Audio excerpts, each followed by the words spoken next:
नोटबंदी के असर से परेशान जनता के लिए सरकार राहत भरी खबर देने वाली है। माना जा रहा है कि सरकार टैक्स में छूट देने का प्लान बना रही है। टैक्स में छूट देकर सरकार लोगों को खुश कर सकती है, ऐसे संकेत वित्त मंत्री अरुण जेटली ने दिए हैं। सूत्रों की माने तो सरकार टैक्स छूट को बढ़ाने पर विचार कर रही है, जिसमें टैक्स छूट की सीमा को बढ़ाकर 3.5 से 4 लाख रुपए किया जा सकता है। अभी ये सीमा 2.5 लाख रुपए है, जिस पर टैक्स नहीं है, लेकिन 2.5 लाख रुपए से ऊपर 10% टैक्स वसूला जाता है। आने वाले आम बजट में राहत की घोषणा की जा सकती है। सरकार अगर टैक्स स्लैब को बढ़ाकर 2.5 लाख से 4 लाख के बीच करती है तो इससे सैलरीड क्लास को काफी ज्यादा फायदा पहुंचेगा, लेकिन इससे सरकार को भी फायदा होगा, क्योंकि आने वाले चुनाव में इसका पॉलिटिकल माइलेज सरकार निश्चित तौर पर उठाएगी। वीडियो जर्नलिस्ट मनोज कुमार के साथ सैयद आमिर हुसैन, न्यूज नेशन, दिल्ली। सरकार के नोटबंदी के फैसले को लेकर आंध्र प्रदेश के मुख्यमंत्री चंद्रबाबू नायडू ने एक बार फिर बदला सुर। कहा, नोटबंदी से आम जनता को होंगे लॉन्ग टर्म बेनिफिट। केंद्र सरकार द्वारा पोलावरम प्रोजेक्ट को 3200 करोड़ रुपए दिए जाने के बाद आंध्र प्रदेश के मुख्यमंत्री चंद्रबाबू नायडू ने नोटबंदी के सरकार के फैसले की तारीफ की है। नायडू ने कहा कि स्थितियां बदल रही हैं। पहले नोटबंदी से लोगों को दिक्कतें हो रही थीं, लेकिन धीरे धीरे हर जगह नई करेंसी पहुंच रही है। साइबर सिक्योरिटी के सवाल पर नायडू ने कहा कि हमारे पास लेटेस्ट टेक्नोलॉजी है और डिजिटल ट्रांजैक्शन को लेकर किसी भी प्रकार की कोई दिक्कत नहीं हो रही है। केंद्र सरकार द्वारा नोटबंदी पर बनाई गई 13 सदस्यीय कमेटी के चेयरमैन हैं आंध्र प्रदेश के मुख्यमंत्री चंद्रबाबू नायडू। कमेटी की अगली बैठक 28 दिसंबर को होगी। वीडियो जर्नलिस्ट सुभाष चंद्र के साथ रविकांत राय, न्यूज नेशन, दिल्ली। नोटबंदी को अखिलेश यादव ने पूरी तरह से फ्लॉप करार दिया है। अखिलेश यादव ने कहा कि जैसे ही बैंकों से पैसे निकालने की लिमिट से रोक हटेगी, लोग फिर से पैसे जमा करना शुरू कर देंगे। जैसे ही पाबंदी हटेगी, लोग फिर पैसा इकट्ठा कर लेंगे। बस तमाम लोग इसी इंतजार में हैं कि पाबंदी कब हटे। अखिलेश ने कहा कि जब तक हम और आप नहीं चाहेंगे तब तक भ्रष्टाचार खत्म नहीं होगा। सैलरी वाले भले ही अपना घर चला लें, लेकिन नोटबंदी से किसान और मजदूर का हाल बुरा है। नोटबंदी की मुखालफत करते हुए अखिलेश ने कहा कि अब तो साधु संत भी कह रहे हैं कि चंदा लेने के लिए उन्हें स्वाइप मशीन लेकर घूमना पड़ेगा। नोटबंदी को लेकर केंद्र सरकार पर लगातार तीखे हमले कर रहे अखिलेश यादव ने एक बार फिर से दोहराया कि सूबे में समाजवादी सरकार ही बनेगी। वीडियो जर्नलिस्ट सूफी खान के साथ अनिल यादव, न्यूज नेशन, लखनऊ। कांग्रेस उपाध्यक्ष राहुल गांधी के बाद प्रियंका गांधी नोटबंदी के मुद्दे पर प्रधानमंत्री नरेंद्र मोदी पर हमला बोलेंगी। कांग्रेस आला कमान ने प्रियंका गांधी को उस समिति का हिस्सा बनाया है जो कि नोटबंदी पर पार्टी का रुख तय करेगी और मोदी सरकार पर हमले की रणनीति तैयार करेगी। कांग्रेस उपाध्यक्ष राहुल गांधी शुरू से ही नोटबंदी को लेकर मुखर रहे हैं। इस मुद्दे को लेकर राहुल गांधी देश भर में रैलियां कर रहे हैं। वहीं दूसरी ओर पंजाब में भी प्रियंका गांधी की मांग बढ़ने लगी है। पंजाब के पूर्व मुख्यमंत्री अमरिंदर सिंह ने सोनिया गांधी से गुहार लगाई है कि प्रियंका गांधी को पंजाब में प्रचार करने दिया जाए।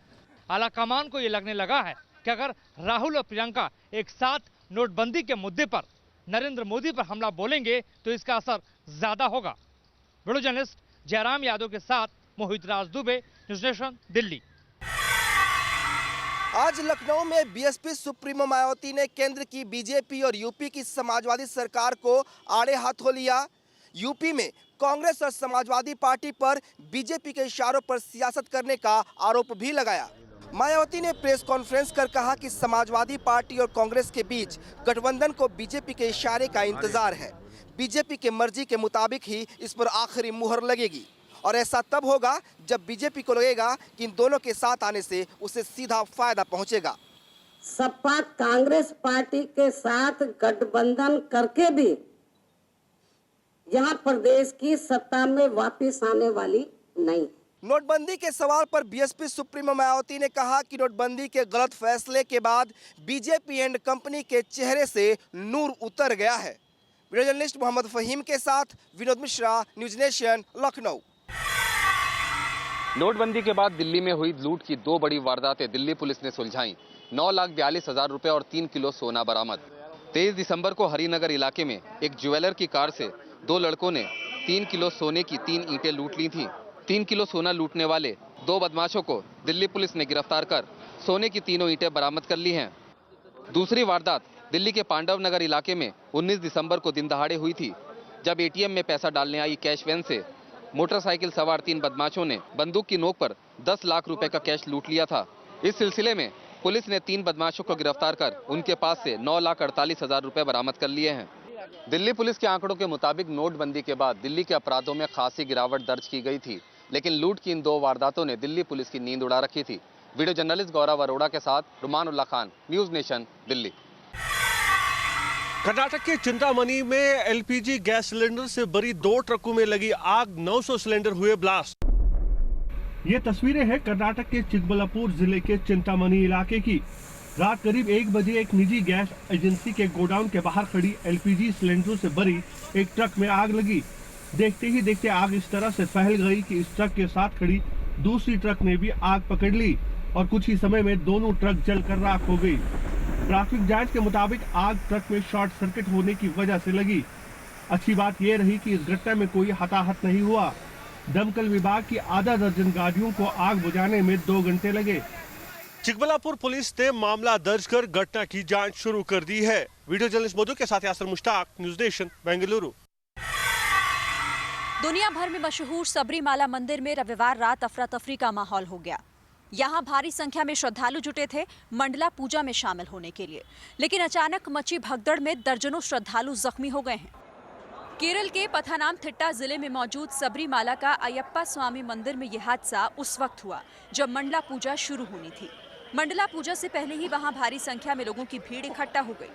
श्रद्धालुओं की भारी भीड़ के चलते रस्सी से बना हुआ बैरिकेड टूट गया, जिससे रस्सी का सहारा लिए हुए खड़े वहां मौजूद लोग एक दूसरे पर गिर पड़े और यह हादसा हुआ। हालांकि कहा यह भी जा रहा है कि भीड़ की वजह से लोहे की एक रेलिंग के गिरने से भगदड़ मची।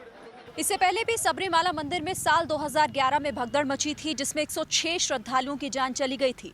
और एक बार फिर से हुए इस तरह के हादसे ने व्यवस्थाओं को लेकर सवाल खड़ा कर दिया है।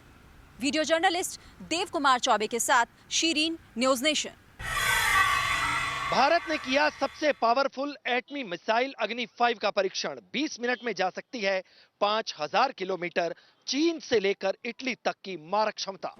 भारत ने आज अपनी सबसे लंबी रेंज वाली पावरफुल न्यूक्लियर मिसाइल अग्नि 5 का परीक्षण किया।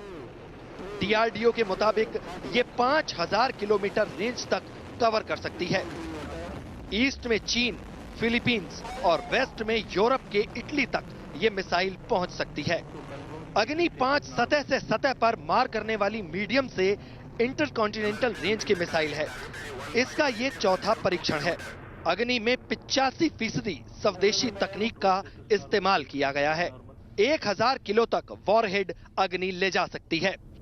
भारत की सबसे ताकतवर मिसाइल की रेंज में पूरा पाकिस्तान, अफगानिस्तान, इराक, ईरान और आधा यूरोप भी आता है।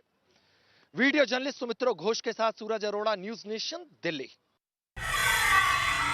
अगुस्ता घोटाला मामले में पूर्व वायुसेना प्रमुख एसपी त्यागी को पटियाला हाउस कोर्ट से जमानत मिल गई है। वहीं इस मामले में बाकी 2 आरोपी गौतम खेतान और संजीव त्यागी की जमानत अर्जी पर अदालत 4 जनवरी को आदेश सुनाएगी। अदालत ने अपने आदेश में सीबीआई की अब तक की तफ्तीश पर ही सवाल खड़े कर दिए। सुनवाई के दौरान बड़े बड़े दावे करने वाली सीबीआई 3 साल और 9 महीने की तफ्तीश के बावजूद ये बताने में नाकामयाब रही कि आखिर इस मामले में एसपी त्यागी को अगर रिश्वत दी गई थी तो वो कितनी थी और कब दी गई थी। इसी के चलते कोर्ट ने सीबीआई की दलीलों को दरकिनार करते हुए एसपी त्यागी को सशर्त जमानत दे दी। वीडियो जर्नलिस्ट सत्या के साथ अरविंद सिंह, न्यूज नेशन, दिल्ली। मध्य प्रदेश के छतरपुर में खाप पंचायत के तुगलकी फरमान ने ली बुजुर्ग की जान। एक पैर पर खड़े रहने की सजा के बाद किसान ने दम तोड़ा। मध्य प्रदेश के छतरपुर में खाप पंचायत के एक बेतुके फैसले ने बुजुर्ग किसान की जान ले ली। दरअसल किसान की गाय की मौत हो गई थी, जिसके बाद उसे गंगा स्नान करके लोगों को भोज देने का आदेश दिया गया। इतने से ही खाप पंचायत के रसूखदारों का मन नहीं भरा और उसे एक पैर पर खड़े रहने की सजा सुना दी। 70 साल के बुजुर्ग किसान की इस सजा के बाद मौत हो गई। वहीं उसके परिवार के लोगों ने अब खाप पंचायत को अपने परिवार के मुखिया की मौत का जिम्मेदार ठहराया है। खाप पंचायत की बेतुकी सजा के बाद किसान की मौत होने पर पुलिस ने मामला दर्ज कर लिया है। साथ ही साथ इस मामले में नामजद आरोपियों की खोज की जा रही है।